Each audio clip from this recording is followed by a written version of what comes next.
Chandigarh transport undertaking की ओर से खरीदी गई 60 नई बसें सड़कों पर दौड़ने के लिए तैयार हैं। इन बसों के संचालन से हिमाचल प्रदेश, उत्तराखंड और अन्य पड़ोसी राज्यों के लिए बेहतर कनेक्टिविटी का रास्ता खुलेगा। कई नए रूट शुरू होंगे जिससे लोगों को सीधा लाभ मिलेगा। पंजाब के राज्यपाल चंडीगढ़ के प्रशासक गुलाब चंद कटारिया ISBT 17 पर आयोजित होने वाले कार्यक्रम में इन बसों को हरी झंडी दिखाई। ये 60 बसें 31 रूटों पर दौड़ेंगी, जिनमें से कई नए और कुछ पुराने रूटों पर बसों की संख्या बढ़ाई गई है। इन रूटों पर ट्रायल रन सफल रहा। CTU ने नई AC बसों को विशेष रूप से लॉन्ग रूट की मांग को ध्यान में रखते हुए तैयार कराया है।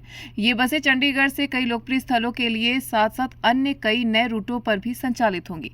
अधिकारियों के अनुसार ये बसें यात्रियों को अधिक आराम और सुविधाएं प्रदान करेंगी। इन बसों में आधुनिक AC सिस्टम, आरामदायक सीटें और मोबाइल चार्जिंग पोर्ट जैसी सुविधाएं उपलब्ध होंगी। इसके अलावा हर बस में GPS ट्रैकिंग सिस्टम भी लगाया गया है, जिससे यात्रियों को बसों की लोकेशन के रियल टाइम की जानकारी मिल सकेगी।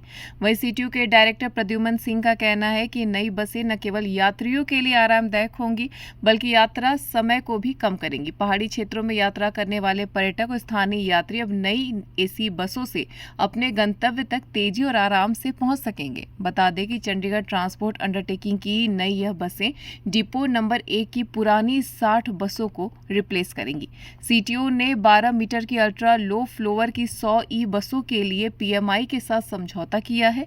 ये बसें डिपो नंबर 4 के 100 डीजल बसों की जगह लेंगी। किलोमीटर के आधार पर बसें चलाई जाएंगी। क्या है कि चंडीगढ़ ट्रांसपोर्ट ने एक तरह से CTU जिसको कहते हैं, उसके बेड़े में आज 60 बसों की और इजाफा किया है। वैसे इसके पहले भी अब मिलाकर के हमारे को 684 टोटल बेड़ा जो है वो हो जाएगा।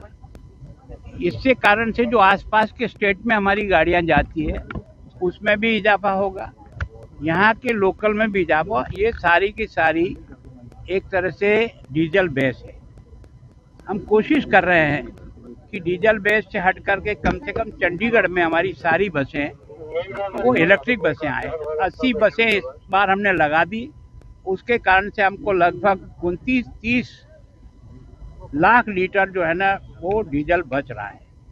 प्रधानमंत्री जी की योजना के तहत भी हमको 100 इलेक्ट्रिक की गाड़ियां और मिल रही है और हमने लक्ष्य रखा है कि 26-27 में हम कम से कम UT में 100% इलेक्ट्रिक की गाड़ियां लगाकर डीजल की गाड़ियां हटा देंगे, जिसके कारण से जो कार्बन निकलता है उससे इस शहर को और बचाया जाए और सुंदर हो सके।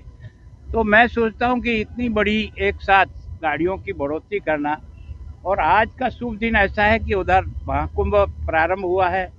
हमारे यहाँ सूर्य भगवान का भी यह विशेष पर्व मानते हैं। हम इसको लोहड़ी के रूप में भी कहते हैं और इसको हम मकर संक्रांति के रूप में कहते हैं। तो आज सूरज जो है वो मकर से घूम करके भूमध्य रेखा की ओर आ रहा है और फिर धीरे धीरे हमारी तरफ गर्मी बढ़ेगी। तो जितनी गर्मी बढ़ती, मौसम चेंज होता है, आदमी को काम करने की क्षमता और समय ज़्यादा मिलता है, दिन बड़े होते हैं। तो मैं सोचता हूँ प्रकृति के इस त्योहार के दिन और कुंभ, जो मैं सोचता हूँ ऐसा कुंभ जो 144 साल के बाद इस शुभ अवसर पे आ रहा है, उस पर इसकी शुरुआत होना निश्चित रूप से प्रभु की कृपा ही मानता हूँ जो हमने की है। प्रभु हमको सुरक्षित रखे, अच्छा रहे, हमारा स्टाफ अच्छी प्रकार से व्यवहार करे और जिस यात्री के लिए हमने सुविधा जुटाई है वो यात्री संतुष्ट रहे।